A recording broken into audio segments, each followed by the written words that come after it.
আমার এই উপায় পুরো ইন্ডিয়াতে সাড়া ফেলেছে, পুরো ইন্ডিয়াতে, এবং বিদেশের বহু মানুষ এই উপায়টা আমার ফলো করে।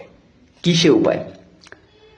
পার্সের মধ্যে যদি আমরা এই জিনিসটা রাখি, তাহলে পরে আমাদের পার্স কোনো সময় খালি থাকবে না, সব সময় পার্সের মধ্যে নোটে ভর্তি থাকবে। কি উপায়? ভালো করে শুনতে হবে। অ্যাস্ট্রোলজিক্যাল উপায় মানুষের লাইফকে চেঞ্জ করে যদি সেটা প্রপার ওয়েতে করা যায়। এটা হচ্ছে কথা। আর যারা আমার থেকে কনসালটেশন নেয়, যারা আমার থেকে সাজেশন নেয়, তারা যদি আমাকে ফলো রাখে, তারা যে প্রফেশনই থাকুক না কেন, তারা সেখানে রাজ করে। কি করতে হবে? ভালো করে শুনতে হবে।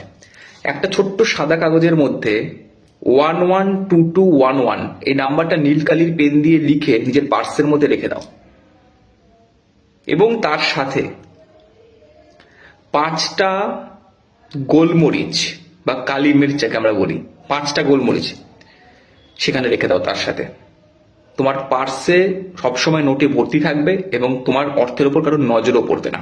ভীষণ ভালো উপায়, ভীষণ সুন্দর উপায়, করে দেখে নিও। ভিডিওটাকে প্রচুর শেয়ার, প্রোফাইলটাকে ফলো। আর যারা মনে করছে আমার থেকে পার্সোনাল হয়ে যোগাযোগ করে নিজের জীবনটাকে সুন্দর করবে, তারা অবশ্যই আমার হোয়াটসঅ্যাপ নাম্বারে বুকিং করে নেবে। Thank you so much.